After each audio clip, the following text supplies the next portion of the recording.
수부타이는 샤가 어디로 향했는지 끝내 알지 못한 채 칭기즈칸에게 실패를 보고하고 말머리를 돌려 카스피 해안에 마련된 겨울 야영지로 돌아갔다.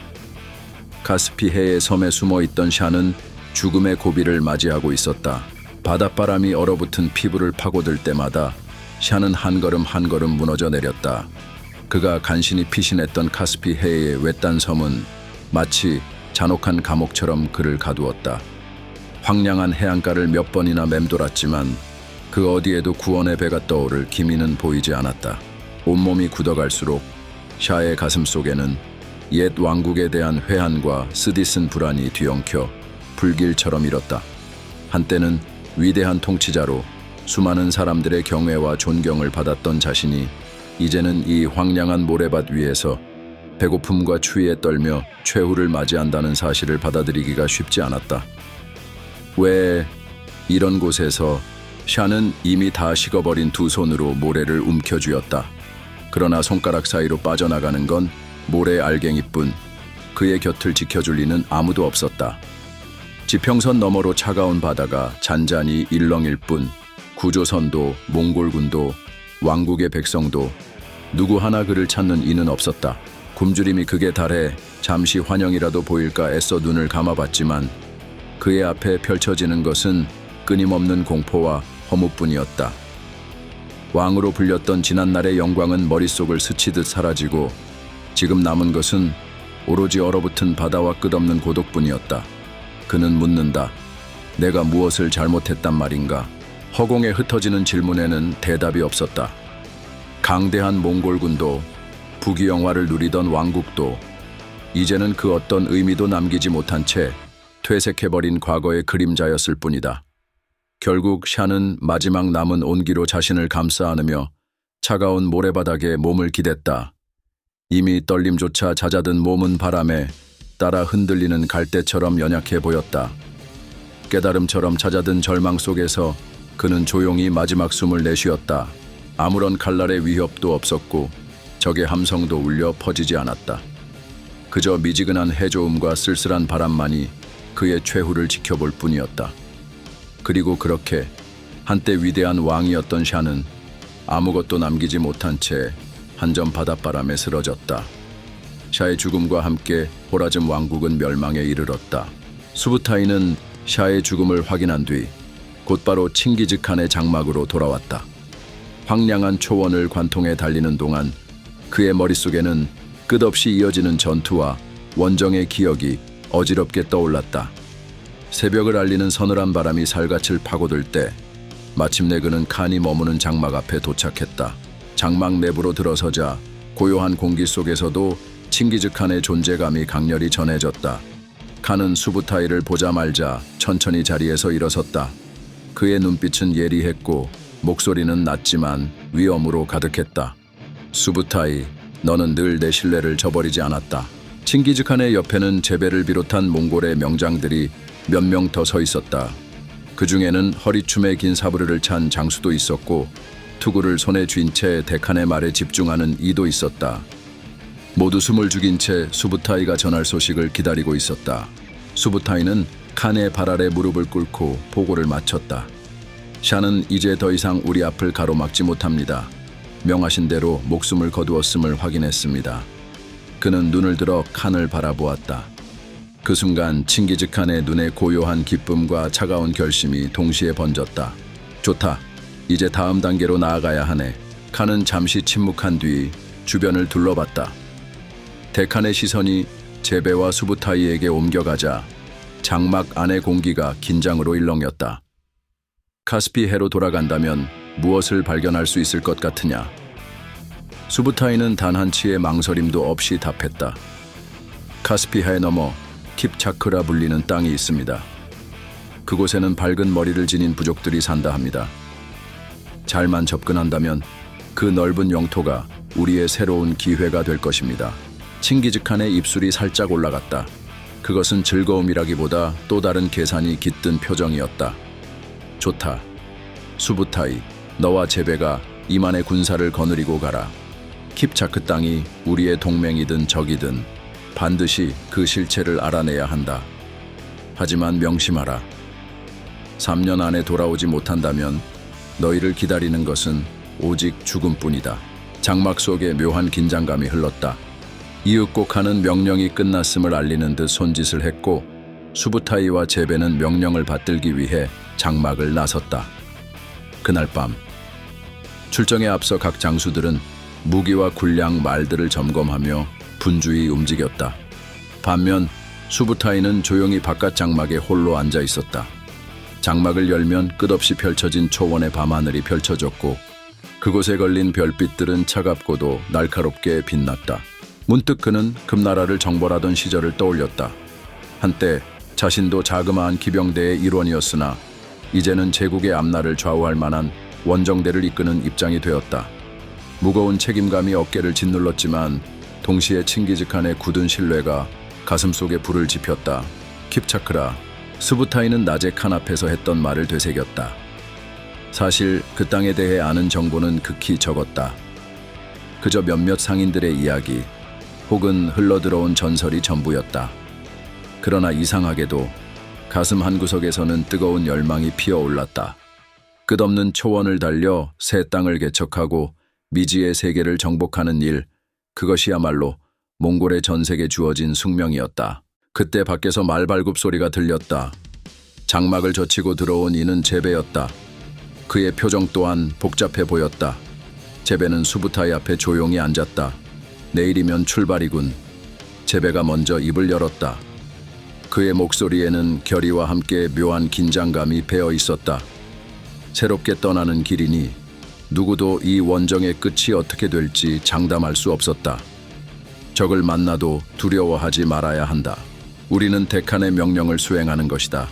그것이 곧 우리의 길. 수부타이는 말을 이어갔다. 그건 스스로에게 들려주는 다짐이기도 했다. 제베는 옅은 미소를 지으며 고개를 끄덕였다. 그 둘은 더 이상의 말을 주고받지 않고 한동안 밤바람이 장막을 스치는 소리를 가만히 들었다. 다음 날 새벽 동이 트기도 전에 이만의 기마군단이 장막 주변에 집결했다. 진군을 알리는 북소리가 울려 퍼지자 제베와 수부타이는 각자 말에 올라탔다. 아직 하늘은 칠흑처럼 어두웠으나 동쪽 지평선 너머에서 은은한 빛이 기척을 드러내고 있었다. 깃발들은 몽골의 상징을 휘날리고 전사들의 눈에는 전투에 대한 결의가 서려 있었다. 수부타이는 맨 앞에 선 채로 군단의 후미를 천천히 돌아보았다. 그 어깨 위에는 오랜 세월 함께 해온 활과 화살통이 걸려 있었고 허리춤에는 칼이 매달려 있었다. 제베, 우리가 칸의 명령대로 3년 내에 돌아오지 못한다면 그러면 우리 역시 목숨을 부지할 수 없겠지. 제베가 그 말을 대신 이어받았다.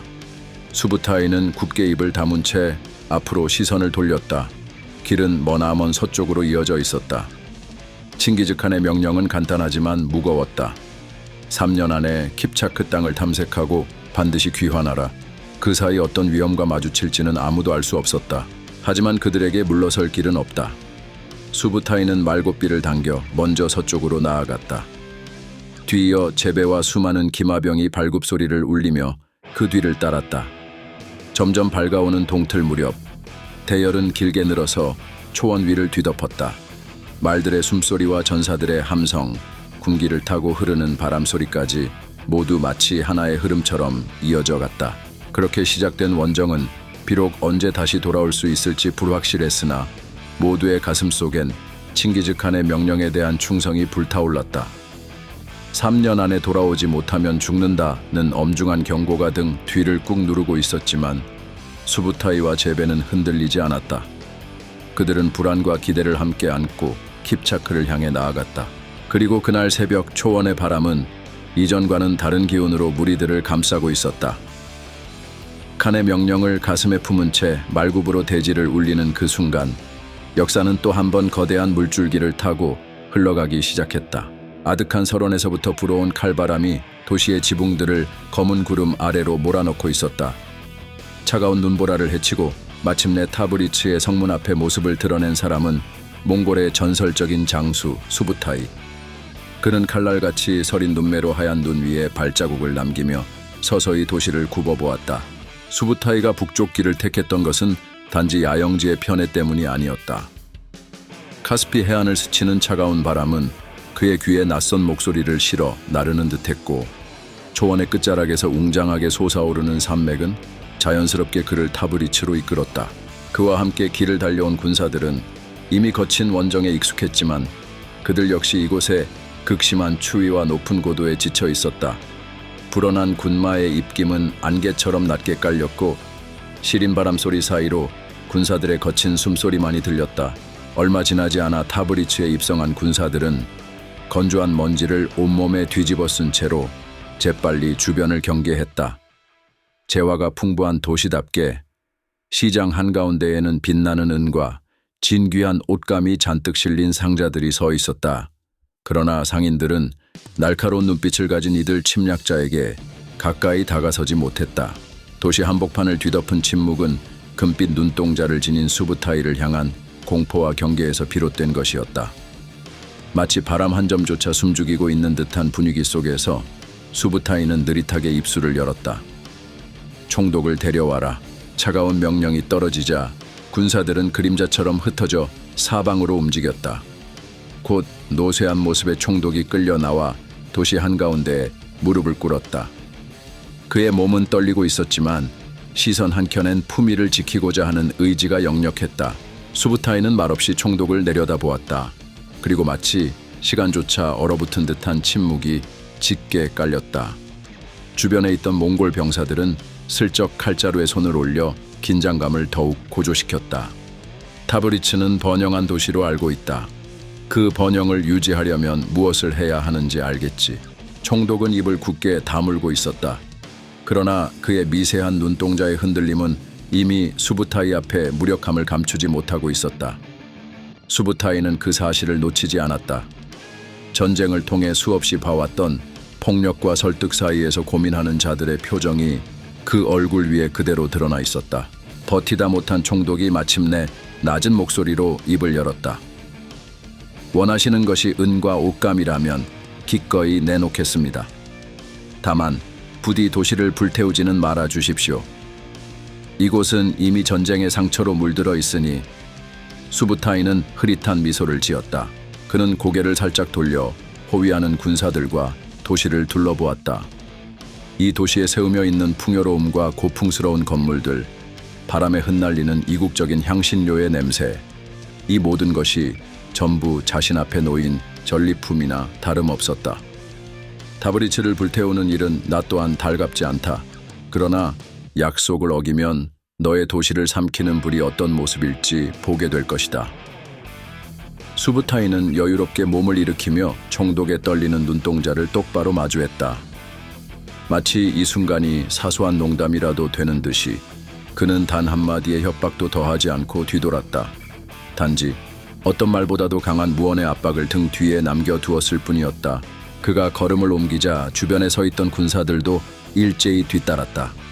검은 갑옷과 담담한 표정이 묘하게 어울리는 몽골 병사들은 도심 외곽으로 이동해 진을 치기 시작했다. 도성 안의 모든 사람들은 숨을 죽이고 움직임을 최소화했다. 특히 총독을 비롯한 도시의 지도층은 어떻게 하면 스스로와 도시를 지켜낼 수 있을지 의논하느라 분주했지만 그들의 목소리는 긴장으로 갈라져 명확한 결론에 쉽게 닿지 못했다. 군량미와 은은 어느 정도 준비가 가능하겠지. 하지만 그들이 바라는 양은 상상을 초월할 거야. 무기고를 열어 결사적으로 막아야 한다는 의견도 있다.